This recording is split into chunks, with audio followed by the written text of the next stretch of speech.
Uday Hussein is a real piece of work. He lives like there's no tomorrow, doing whatever he wants, hitting the bars, partying hard, and getting high on drugs. But the worst of his habits: he preys on women from the streets. If a woman says no, he doesn't just walk away. He kidnaps her and makes her do what he wants. And it gets darker. He usually targets pregnant women, does his thing, and then murders them, disposing of their bodies like trash. Enter Latif, a soldier who fought in the Iran-Iraq War. Uday wants Latif to be his double, his stand-in for the world. Latif doesn't want any part of it, but with his family held hostage as leverage, he has no choice but to impersonate Uday and live his life. The story kicks off with a brutal war. Latif, a soldier, gets rescued by two mysterious men and is taken to Baghdad. Turns out, these guys are bodyguards for Uday Hussein, Saddam Hussein's son. Once at Uday's mansion, Latif is introduced to a girl named Sarah. Then, another man walks in. He looks exactly like Latif. It's Uday Hussein himself. Uday offers Latif a deal, huge cash, and a life of luxury. He starts reminiscing about their childhood, saying they used to be mistaken for each other back in school and were close friends. Latif cuts him off, saying they were just classmates, not friends. Uday then shows Latif a newspaper photo of a man and asks if he recognizes him. Latif identifies him as Saddam Hussein, but Uday corrects him. This man is a double who stands in for his father at events. Uday tries to sweeten the deal by tempting Latif with the perks of living as his double. He paints a picture of all the luxury and respect Latif would get if he pretended to be Uday. Realizing Uday wants to use him as a decoy, Latif rejects the offer outright. He tells Uday he's not interested in living his dangerous life, especially not being the one to catch the first bullet meant for Uday. It's clear to Latif that Uday sees him as a scapegoat, and he bluntly turns him down. In response, Uday's bodyguards drag Latif to a grimy basement and put him through relentless torture, trying to force him into agreeing. After several brutal days, they finally haul Latif back in front of Uday. Uday's game plan takes a dark turn.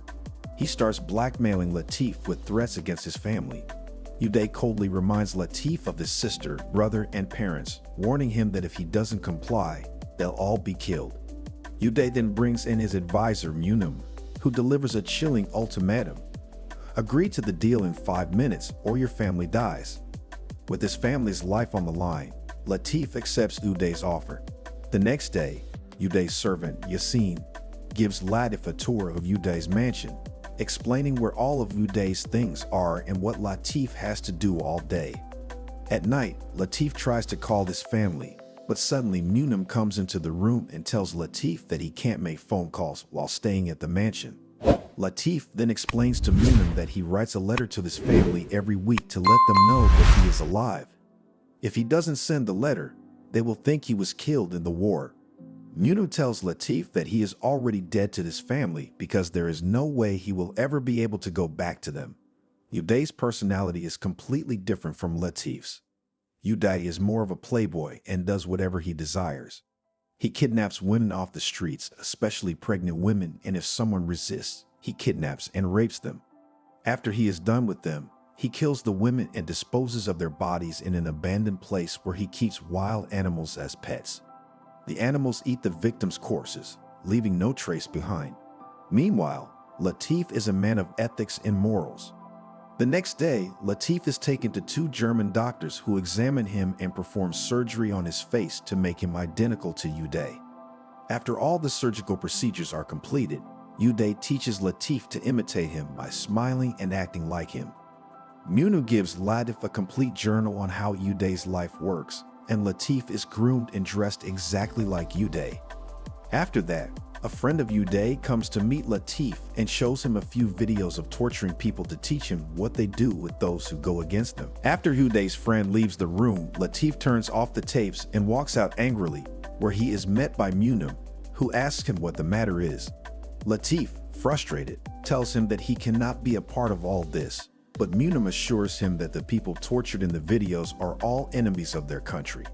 Munum advises Latif to act nicely so he will be considered family by Uday, but Latif walks away angrily. At night, Uday takes Latif to a club where they meet a girl named Sarah, who is one of Uday's many lovers. Upon their arrival, she asks Uday about Latif, and Uday introduces him as his brother. Sarah walks towards Latif and flirts with him.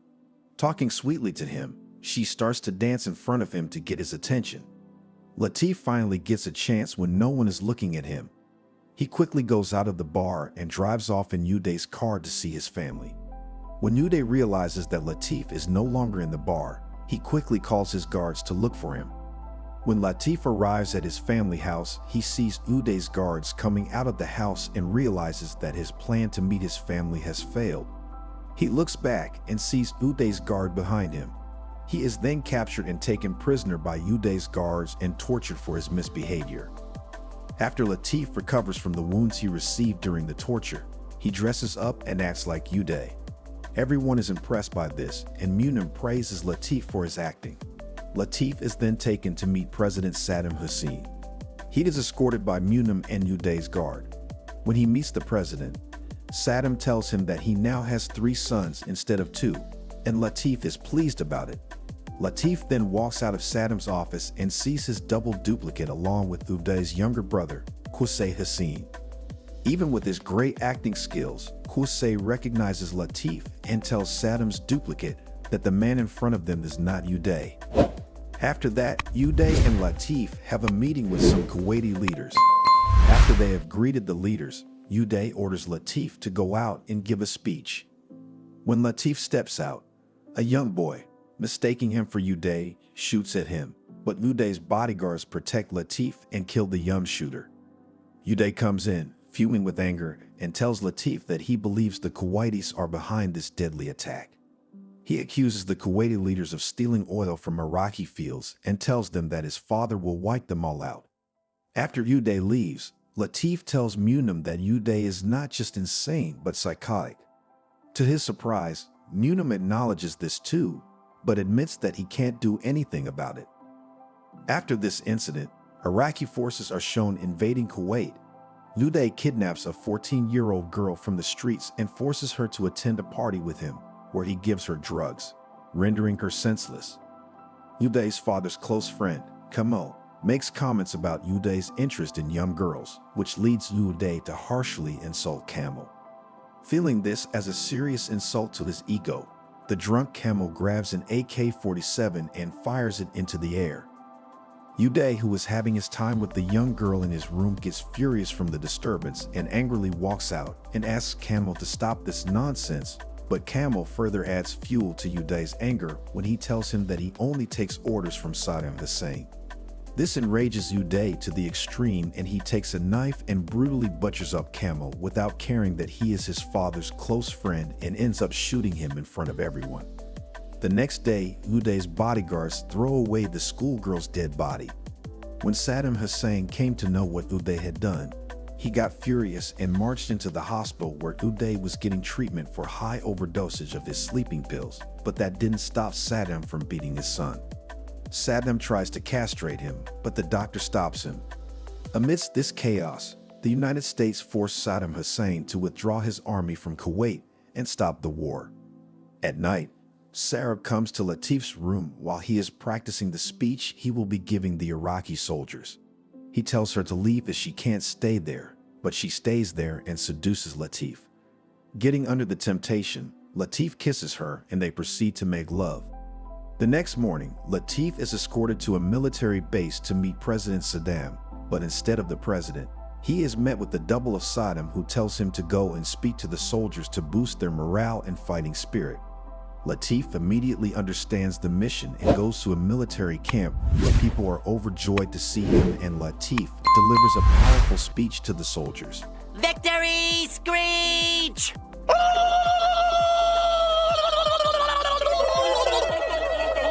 On their way back, they are ambushed by the enemy, who attacks them and manages to injure Latif while he is trying to escape. Latif is taken to a hospital where he is getting treated, where the doctors tell him that the wound on his finger was a serious wound and his finger might need to be amputated. When Uday hears this news, he isn't very happy because he knows that he will also have to amputate his finger, so Latif and Uday can still maintain the resemblance with each other. Uday angrily comes to the hospital and threatens the doctors to save Latif's finger at any cost, or he will kill them himself. On the other hand, Kuwait manages to defeat Iraqi forces and kicks them out of their premises. Later, Uday and Latif attend a military wedding where Uday looks at the bride and summons her to him. He takes her with him and rapes her. Distraught from the fact she was raped, she commits suicide on her wedding day. This was the last straw for Latif, and he tells Uday that he doesn't want to be a part of Uday's plans anymore and starts beating Uday, but Uday's guard stops him by pointing his gun at him. Instead of getting mad, Uday hugs Latif and tells him that he will never let him go. At night, Latif meets Sarah and tells her what had happened earlier and expresses that he regrets not killing Uday, but Sarah tells him that he is different and not like Uday. The next day, Uday reported about a man claiming that the school's father had come to complain about it. Uday tells Latif to confront him while he is listening to their conversation from another room. The girl's father tells Latif about the matter and asks for justice. Just then, Uday comes from another room and becomes furious, calling this man's daughter to be a loose character, but the old man defends his daughter and tells Uday that he was lying and his crimes are well known to the Iraqi people. The man then spits on Uday, to which he gets agitated and orders Latif to kill this man, but Latif refuses and tells the old man that it wasn't him that kidnapped the little girl off the streets and reveals the truth for it to be Uday's deed. Uday then challenges Latif to kill the old man or Uday will kill Latif, but Latif knows Uday needs him so he won't kill him, so he takes the knife from the table and tells Uday that he will make it easy for Uday. He then slits his wrists with a sharp dagger. Uday starts laughing, thinking Latif was joking, but when he sees the blood coming from Latif's wrists, he starts getting anxious and calls on his guards for help. Uday's bodyguards then leave a half-dead Latif outside his family home, where his family is horrified to see their beloved family member dying on their doorstep. They quickly get him the treatment and take him inside the house. After a few days, when Latif is recovered, Yassine, Uday's servant, comes to Latif's house and invites him to Uday's birthday party. Latif's father then tells him that he won't be asking him anything that has happened in the past and that his father trusts him completely. His father advises him to leave this country and go somewhere far, far away and start a new life away from all this, but Latif refuses because he knows he has to do something about Uday. He tells him that wherever he goes, Uday will find him and come for him and his family to kill him. Latif asks his father not to force him to attend Uday's party, but Latif's father insists he does attend the party and wait for the exact right moment to show Uday's true nature. On the day of Uday's birthday party, Latif goes there and Uday is very happy to see him there. He greets him and hugs him. But after some time, Latif tries to leave the party and Uday stops him, but Latif doesn't stop. Uday angrily tells him that if he orders him to stop, then Latif should stop, but Latif walks off and tells him that if he wants him to stop, he can shoot him in the back. This agitated Uday does so, and he shoots at Latif but misses his shot, and an open fire starts between both of them. They are bodily shooting at each other when the elevator behind Latif opens and a disguised Sarah pulls him inside the elevator to help him escape. When they both get to the basement, they find one of Uday's guards standing there, but Latif is quick to take out his gun at him and snatches Uday's car keys from the guard. Sarah tells Latif to kill this guard or it will be a threat to them in the future, but Latif lets this man go, saying he isn't Uday and he will not kill anyone for his convenience. Latif and Sarah quickly get into a car and drive off from there while Uday comes rushing downstairs to shoot at their car. He sees his guard standing on the side and asks why he didn't kill them instead and punches the guard when he stays silent. Both Latif and Sarab flee from Iraq and decide to run away together and live their lives in peace. They run to a city known as Malta, but upon their arrival in their hotel room, they receive a call from their enemy, Uday, who had called them, and tells Latif that he is aware of their whereabouts and asks Latif to come back to Baghdad. If Latif fails to compliance, Uday will kill his family. Latif is shaken by the call and is shocked how Uday came to know about their presence in Malta, and Sarah tells him that Uday has several strong connections here in Malta and this is how he was able to easily track them. Sarab then reveals another secret to Latif, that she has a daughter back in Iraq who is staying with her sister. Sarab asks him to help her get her daughter out from there, but Latif gets angry about why he wasn't informed about it earlier. With this shocking discovery, he gets out of the hotel to clear his mind. But as he steps out of the hotel, he is attacked by an assassin sent by Uday to kill Latif, and this assassin misses a shot to kill Latif. Latif understands that there is no going out of this mess and comes back to this room to Sarab and confronts her. He tells her that he had asked the operator for any outgoing calls and came to find out that it was Sarab who had called Uday and told him about their whereabouts. Sarab tells him that she was scared for her daughter and this is why she did it. She tells him that she just wanted to call her sister to know about her daughter. Latif, who had become more stern with her now, tells her to take his money from the hotel room and leave the hotel. He tells her to use his money and live somewhere far away from this chaos with her daughter. After Sarab was gone, Latif was now focused on his next goal, to do something about Uday. He sits near the telephone and waits for Uday's call. Uday again calls him, and this time he tells Latif that Latif's father is in his room. Latif, not believing him, asks him to put his father on the phone. When Uday does that, Latif's father tells him that he should do as they discussed before and asks Latif to do as Uday tells him to and asks him to come back to Uday. But after he comes back, it is no longer his son. And after the call, Uday kills Latif's father. Latif, on the other hand, had some other plans to kill Uday, and he goes straight to Jordan and knocks on the door of a house. A man comes out, and it is revealed that this is the house of the man whose bride killed herself on their wedding after she was raped by Uday. He explains everything to this man and asks him to come to Baghdad with him to kill Uday. Latif's plan is now smoothly executed, while on the other hand, Uday is back to his pervert habits and is passing through a bazaar in Baghdad in his royal car and luring young girls. Both Latif and that man are hiding in the bazaar and are waiting for the right moment. Munam is also helping them out. The plan is executed when Uday stops his car for a young girl who was successfully lured into his trap, and Munam informs Latif and the other man. The groom, who wants to take revenge for his dead wife, stops his trolley in front of Uday's car and brings it to a halt. This gives them an opening when Uday has his guard down. They begin their attack by taking out their rifles and attacking Uday. But before that man even has the chance to kill Uday, he is killed by Uday's guard. While distracted by this chaos, Latif walks towards Uday's car to shoot him in the head and kill him. But before he could pull the trigger, his hand was intervened by the girl who was with Uday, and she shakes his hand away. His aim is missed. Instead of shooting him in the head, his aim is missed, and Latif ends up shooting Uday's stomach and his genitals.